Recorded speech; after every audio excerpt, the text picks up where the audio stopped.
Good morning बच्चों, मैं लोकेश साहू, प्रयास कोचिंग सेंटर भानुप्रतापपुर, कांकेर, छत्तीसगढ़।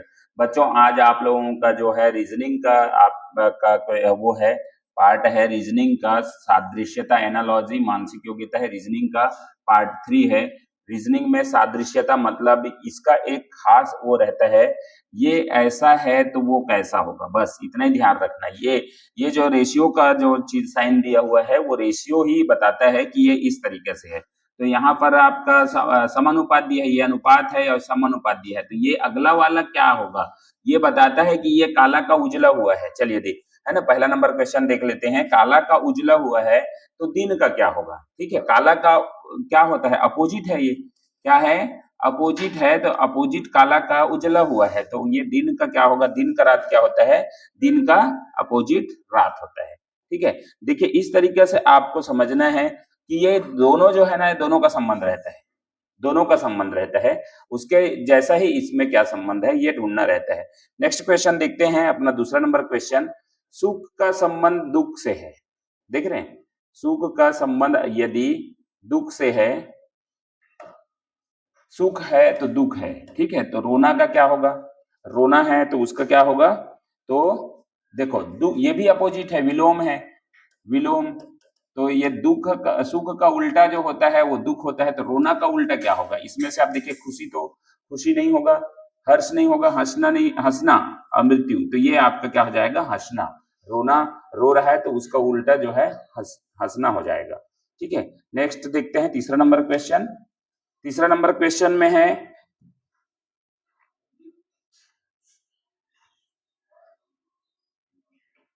तीसरा नंबर क्वेश्चन देखिए।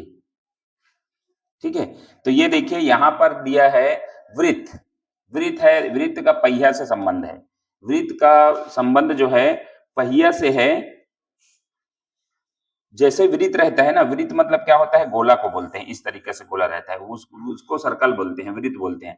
अब ये जैसे पहिया के समान दिखता है, पहिया मतलब गाड़ी का पहिया होता है, आप जो भी बैलगाड़ी वगैरह है, जो भी अपन मोटरसाइकिल वगैरह का जो भी आपका पहिया है, आपका चक्का है, उसकी जैसा दिखता है। तो गोला जो है, गोला भी वैसे ही रहता है, जैसे ये गोला, इसी को गोला बोलेंगे। तो गोला किसके जैसा दिखेगा, गाड़ी नहीं दिखेगा, तिल्ली नहीं दिखेगा, गोल नहीं दिखेगा, तो आपका संतरा के जैसा दिखेगा।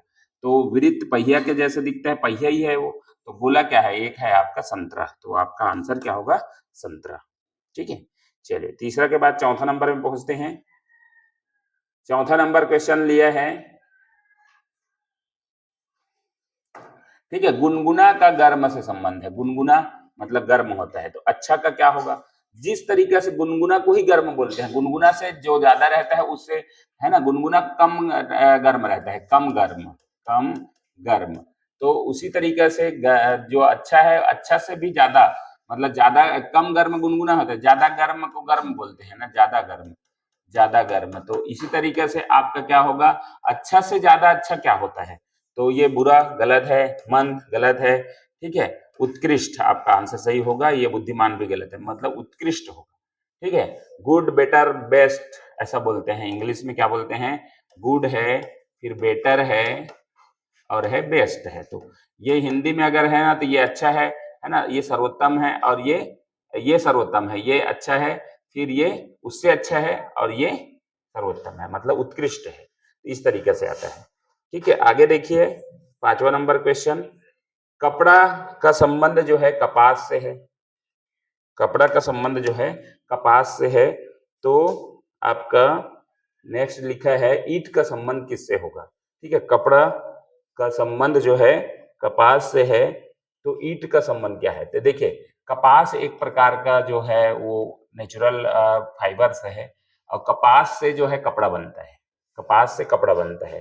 ठीक है, तो ईंट से क्या बनेगा, देखो ऐसा जरूरी नहीं है कि इधर से उल्टा हो, तो ईंट से क्या बनेगा उस तरीके से आपका, सॉरी, आपको देखो यहाँ ये दूसरा है, ये पहला दिया है, लेकिन ये यहाँ से बन रहा है, ये एक है, ये दो है, इससे ये बन रहा है, कपास से कपड़ा बन रहा है, तो ये जो सामने वाला है उससे ईंट बनता होगा। तो इसमें से इसमें से कौन सा है जिससे ईंट बनता है, तो ये मिट्टी, मिट्टी आपका करेक्ट आंसर होगा, है ना। यहाँ पर क्या आ जाएगा, मिट्टी आ जाएगा, मिट्टी से आपका क्या बनेगा, ईंट बनेगा।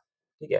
तो कपास से कपड़ा बनता है तो मिट्टी से ईंट बनेगा। तो आप इसको लिख सकते हैं इस तरीके से, जिस प्रकार से कपास से कपड़ा बनता है उसी प्रकार से मिट्टी से ईंट बनता है। तो ये आप लिखेंगे यहाँ पर, कपास से कपड़ा, उसी प्रकार ईंट से मिट्टी से ईंट, मिट्टी से ईंट, इस तरीके से आप लिखेंगे तो आप जल्दी से समझ में आएगा। ठीक है, चलिए नेक्स्ट क्वेश्चन, पांचवा के बाद है आपका छठवां नंबर। छठवां नंबर क्वेश्चन है,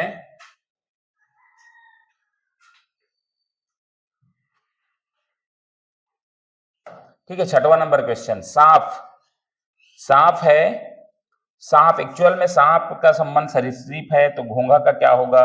तो देखो सांप वर्ग जो है होता है, वो सांप जो है सरीसृप वर्ग में होता है। सांप का वर्ग क्या है? वो सरीसृप होता है। जैसे कि आपका मत्स्य, ये जो है मछली का जो है वर्ग होता है, ये मछली है ना, मछली जैसे जाती रहते हैं ना, उसका वर्ग होता है, क्लास होता है, तो मत्स्य बोलते हैं। उसी तरीके से सांप का वर्ग होता है, क्लास होता है, उसको क्या बोलते हैं? सरीसृप बोलते हैं। तो घोंघा किस क्लास में आता है? ठीक है, घोंघा के क्लास को क्या बोलते हैं? वर्ग को क्या बोलते हैं? बस यही है। ठीक है, तो ये है। देखिए यहाँ पर पक्षी है, तो इसका जो है पक्षियों के जो रहता है उसको अलग बोलते हैं। आर्थ्रोपोडा जो है कीट मकोड़े का जो चींटी वगैरह का रहता है, लेकिन मोलास्का जो है घोंघा का वर्ग क्या हो जाएगा?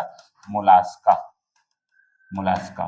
ठीक है, और ये पक्षी का है तो इसका एविस बोलते हैं, इसका वर्ग क्या होता है? एविस। ठीक है, तो इस तरीके से आपका सांप का वर्ग सरीसृप वर्ग से है, तो घोंघा जो है मोलस्का से संबंधित है। नेक्स्ट है आपका 7 नंबर, आप देखेंगे सिस्मोग्राफ, ठीक है, और थर्मामीटर।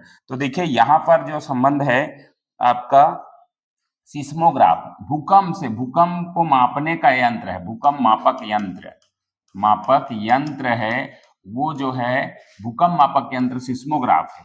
भूकंप कितना पैमाने पर आया है वो नापने का जो यंत्र है वो है आपका सिस्मोग्राफ। तो थर्मामीटर किससे नापा जाता है? किसको मापने का यंत्र है? ये भी मापक यंत्र होगा, मापक यंत्र है ना। तो ये आप में से, इसमें से देखिए बुखार, ठीक है, डॉक्टर, ताप, पारा। तो देखिए आपको इसमें से देख रहा है ताप, टेम्परेचर, तो ताप को मापने का यंत्र क्या होगा? आपका थर्मामीटर, ताप को मापा जाता है। ठीक है, चलिए नेक्स्ट है आपका 8वां नंबर क्वेश्चन। 8वां नंबर क्वेश्चन है घेंघा आयोडीन से संबंधित है। घेंघा, ठीक है, घेंघा आयोडीन, तो उसी तरीके से दोनों आपको जोड़ा को निकालना है। ठीक है, इस तरीके से यहां से कौन सा जो आएगा वो आपका है। तो आयोडीन की कमी से क्या होता है? घेंघा रोग होता है, कमी, आयोडीन की कमी।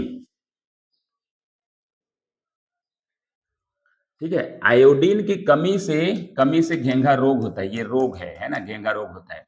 तो उसी तरीके से किसके कमी से क्या होगा? देखो चलना गाड़ी ये तो बिल्कुल गलत है, किताब पढ़ना से किताब ये भी गलत है, बीमारी से दवा ये भी गलत है, लेकिन रक्त से एनीमिया, रक्त की कमी से, है ना, रक्त की कमी, रक्त की कमी से आपको कौन सा रोग होगा? वो है आपका एनीमिया। रक्त की कमी से होने वाले रोग कहलाता है एनीमिया। तो ये यहाँ पर फिट बैठता है, रक्त की कमी से आपका क्या होगा? एनीमिया। ठीक है, चलिए 8वां के बाद है 9वां नंबर क्वेश्चन। 9वां नंबर क्वेश्चन को देखिए,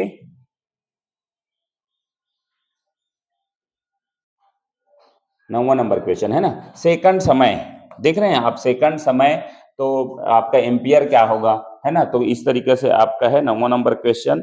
तो देखिए यहाँ पर आपका समय, समय का मापने का यंत्र है, ये सेकंड से मापते हैं, ये मापक है ना, क्या है? एसआई पद्धति में मापक है, ये मापक। ठीक है, समय को सेकंड से नापा जाता है, तो किसको एम्पियर से नापा जाता है ये आपको पूछ रहा है ना। तो किसको? विद्युत धारिता, विद्युत धारा, आवेश, चुंबक। तो विद्युत धारिता, आवेश, चुंबक, तो ये इसका सही आंसर जो होगा वो है आपका विद्युत धारा, विद्युत धारा, है ना, विद्युत धारा, करंट। हम इसको क्या बोल सकते हैं? करंट को मापने के लिए क्या करते हैं? एम्पियर का इस्तेमाल करते हैं, एम्पियर। ठीक है, एम्पियर, ठीक है, करंट को मापने के लिए। तो ये है आपका राइट आंसर होगा विद्युत धारा।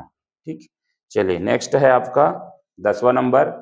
10वां नंबर देखिए, बुल का संबंध जो है वो काऊ से है। ठीक है, तो बुल का संबंध काऊ से है, तो हॉर्स का किससे होगा? ठीक है, तो ये आपका है, तो बुल है, बुल का अपोजिट अगर देखें ना हम, तो क्या होगा?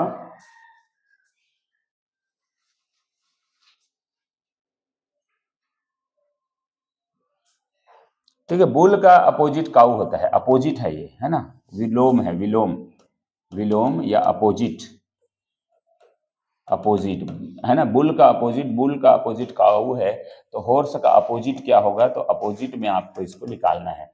ठीक है, एनिमल, मीट, मेयर, स्टेबल, तो ये होता है आपका मेयर। ठीक है, तो मेयर मतलब घोड़ी होता है, घोड़ा है ये, तो उसका जो है उसका उल्टा जो होगा वो घोड़ी होगा, घोड़ी को मेयर बोला जाता है। ठीक है, तो ये एनिमल जानवर है, मीट मतलब मटन होता है, स्टेबल मतलब घोड़े को रखने का जगह स्टेबल होता है, अस्तबल जिसको बोलते हैं वो। ठीक है, चलिए, तो इसका राइट आंसर सी होगा। नेक्स्ट है आपका 11 नंबर क्वेश्चन। 11 नंबर क्वेश्चन को आप देखेंगे तो ये है आपका महाराष्ट्र, मुंबई, छत्तीसगढ़ का क्या होगा। ठीक है, तो यहाँ महाराष्ट्र और मुंबई से संबंध क्या है, महाराष्ट्र की राजधानी है, कैपिटल क्या है, ये कैपिटल है, राजधानी है। महाराष्ट्र की राजधानी क्या है, तो मुंबई है। उसी तरीके से छत्तीसगढ़ की राजधानी क्या है, तो आपका ऑप्शन नंबर सी करेक्ट हो जाएगा, रायपुर। आपका आंसर क्या आ जाएगा, रायपुर, राजधानी के रूप में इसको बताया गया है। नेक्स्ट क्वेश्चन है 12 नंबर क्वेश्चन। 12 नंबर क्वेश्चन आप देखिए, 12 नंबर में लिखा है बढ़ाई का फर्नीचर से संबंध है। ठीक है, बढ़ाई का फर्नीचर से संबंध है, तो सोनार का किससे होगा, बढ़ाई। ठीक है, आपका है फर्नीचर, फर्नीचर से जो बनाते हैं, मेकिंग करते हैं, बनाने वाले चीज, जो भी फर्नीचर है लकड़ी से जो बनाते हैं वो होता है कारपेंटर, मतलब बढ़ाई बनाते हैं। फर्नीचर से जो भी आपको बनाते हैं, टेबल कुर्सी, जिस तरीके से फर्नीचर से बनता है, लकड़ी से बनता है, वो बढ़ाई लोग बनाते हैं। तो ये सोनार लोग किसको बनाते हैं, ये पूछा है ना। जिस तरीके से सोनार बना, यहाँ फर्नीचर को बढ़ाई बनाता है, तो यहाँ किसको सोनार बनाता है, इस तरीके से, है ना, किसको सोनार बनाता है, तो यहाँ से ये होगा गहना, सोना, चमड़ा, है ना, तो आपका आंसर हो जाएगा वो गहना, है ना, जो भी गहना है उसको सोनार बनाता है।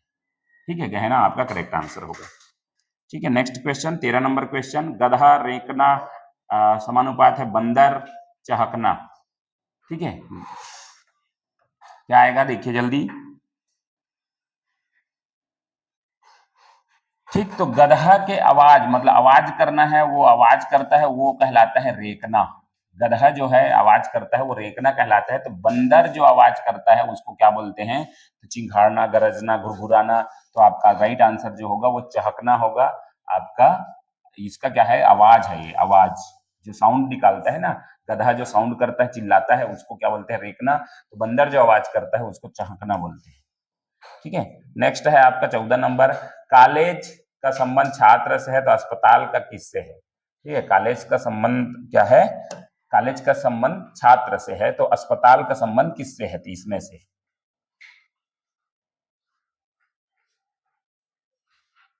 ठीक है, जिस तरीके से छात्र कॉलेज में मतलब पढ़ने आते हैं, यहाँ पर काम होता है, कॉलेज में आना मतलब छात्रों का काम है पढ़ना, पढ़ने के लिए। ठीक है, उसी प्रकार अस्पताल कौन आएगा, एक्चुअल में अस्पताल आने वाले डॉक्टर भी होते हैं, उपचार करने वाले भी होते हैं, नर्स भी, रोगी। तो सारे चीज ये रोगी से संबंधित है, क्योंकि रोगी होंगे तो सारे होंगे, उपचार भी होगा, नर्स भी होगा, डॉक्टर भी होगा, लेकिन बीमार रोगी का होना बहुत जरूरी है। तो यहाँ आपका क्या जाएगा, रोगी आ जाएगा।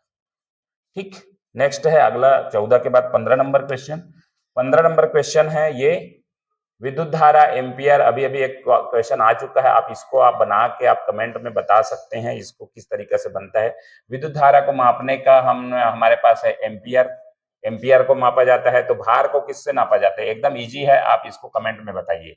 ठीक है, भार को इसमें से जो वजन वाले चीज है उसको किससे नापेंगे, भार मतलब वजन। ठीक है, तो वजन वाले जो है उसको किससे नापेंगे, एक ऑप्शन आप में से 15 नंबर आपके लिए है, आप कमेंट्स में मेरे को बताइए कि इसका कहीं सही आंसर क्या है। नेक्स्ट देखते हैं 16 नंबर, पक्षी का संबंध हवाई जहाज से है, तो मछली का संबंध किससे होगा, पक्षी का संबंध हवाई जहाज। ठीक है, तो पक्षी जैसे हवाई जहाज जिस तरीके से उड़ता है ना, उड़ने का संबंध है यहाँ पर। जिस तरीके से पक्षी हवाई जहाज की जैसे उड़ता है, उसी तरीके से मछली है किसके जैसा तैरता है। तो चश्मा, सोफा, मछुआरा ये तो है नहीं, तो नाव यहाँ पर करेक्ट आंसर होगा। मछली नाव की तरह से, हालांकि नाव जो है अंदर नहीं है, मछली के उतना वो नहीं है, लेकिन फिर भी उसके जैसा नाव जैसा, जैसे मछली है ना, मछली तैरता है वैसी नाव भी चलता है। तो ये इसका इनमें से सही आंसर जो होगा वो आपका नाव होगा। ठीक है, 17 नंबर को देखिए, 17 नंबर का क्या आंसर है। 17 नंबर है अनाज का संबंध गोदाम से है, तो जल का किससे होगा। ठीक है, तो आप देखिए ऑप्शन है ये, नहर, नदी, मुहाना, बांध। तो देखिए अनाज को गोदाम में रखा जाता है, ये स्टोर करने का जगह होता है, स्टोरेज। ठीक है, स्टोरेज का जगह होता है, अनाज को हम गोदाम में रख के स्टोर कर सकते हैं।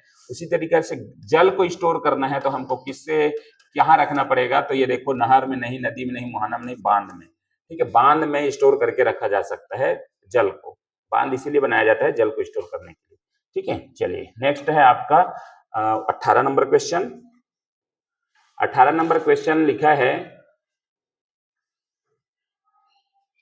ठीक है, पुस्तक का पृष्ठ संबंध है तो दीवार का किससे संबंध है? ऑप्शन है रेत, सीमेंट, ईंट, पत्थर। ठीक है, पृष्ठ से पुस्तक बनता है ना, ढेर सारे पृष्ठ से बनता है, बनने वाली चीज है यहाँ पर, है ना, निर्माण जो होता है, बनता है या निर्माण, पृष्ठ से आपका क्या निर्माण होता है, तो पुस्तक का निर्माण होता है। तो उसी तरीके से किससे दीवार का निर्माण होगा, तो सीधी सी बात है, यहाँ पर रेत, सीमेंट, ईंट, तो आपका आंसर जो होगा ईंट से, यहाँ पर ईंट आएगा, ईंट से आपका क्या बनेगा, दीवार बनना। ठीक है, मतलब मेकिंग होना है। ठीक है, नेक्स्ट है 19 नंबर क्वेश्चन, शब्द से वाक्य बनता है ना, तो अनुच्छेद किससे बनता है, इस तरीके से सवाल है ये। ठीक है, इस तरीके से आप देखेंगे, यहाँ आपका शब्द का संबंध वाक्य से है तो अनुच्छेद का संबंध किससे होगा। ठीक है, शब्द से जिस तरीके से वाक्य बनता है, इसका भी निर्माण से संबंधित है। शब्द से वाक्य बनता है तो अनुच्छेद से क्या बनेगा, अनुच्छेद, टंकन, निबंध, अक्षर, वाक्यांश, तो क्या बनेगा, निबंध बनेगा। ढेर सारे अनुच्छेद होंगे उसमें, तब जाके आगे निबंध बनेगा। ठीक है, लास्ट क्वेश्चन है आपका 20 नंबर क्वेश्चन। 20 नंबर क्वेश्चन है, ये लिखा है, कपी का संबंध बिलबिलाना से है, मतलब कपी का आवाज है, ये आवाज। ठीक है, कपी का बिलबिलाना से संबंध है, कपी बिलबिलाता है, गिलबिलाता है, आवाज है, ये साउंड है, इसमें भी साउंड, आवाज। तो ऊंट के जो बोलने का होता है उसको क्या बोलते हैं, यहाँ पर चींची करना, इधर चिड़िया का है मिमियाना, घुरघुराना, रिरियाना, तो आपका सही आंसर जो होगा वो होगा ऑप्शन नंबर सी, आपका घुरघुराना। ठीक है, ऊंट जो है वो आवाज के रूप में करता है घुरघुराने का, कपी जिस तरीके से गिलबिलाना होता है। ठीक है, तो चलिए ये 20 क्वेश्चन हमने रखा बच्चों, आप लोगों को ये बहुत सारे एग्जाम में काम आने वाले हैं। आप जिसका भी एग्जाम कंपटीशन में रीजनिंग जो पूछता है उसमें एक क्वेश्चन, इसका 1-2 क्वेश्चन रहता ही है। और खास करके स्कूल में जो एग्जाम होता है उसमें आपका NMSE है, NMMSE राष्ट्रीय प्रतिभा खोज, और ठीक है प्रयास एग्जाम, प्रयास, ठीक है सैनिक स्कूल, सैनिक, तो इस तरीके से आपका स्कूल से संबंधित भी आपके एग्जाम में पूछे जाएंगे। तो आप इसको नोट डाउन करें, इसका पार्ट वाइज आता है, तो पार्ट वाइज को आप देखते जाइए। अगर आपको देखने की सुविधा नहीं मिल रही है तो यूट्यूब में बिल्कुल आप सर्च करें। ठीक है, यूट्यूब में आप हमारे चैनल को सर्च कर सकते हैं, प्रयास एग्जाम क्लासेस, इस तरीके से आप सर्च करें और उसमें प्लेलिस्ट में जाकर आप इस सारे वीडियो देख सकते हैं। प्लेलिस्ट में अलग से बना हुआ है, NMS के लिए एग्जाम, SSC का एग्जाम, प्रयास का एग्जाम, सारे प्लेलिस्ट में आपको उपलब्ध हो जाएंगे। ठीक है बच्चों, तो वीडियो को यहीं पर समाप्त करते हैं। वीडियो अच्छा लगा तो लाइक शेयर कमेंट जरूर करें, चैनल को सब्सक्राइब कर दीजिए। धन्यवाद।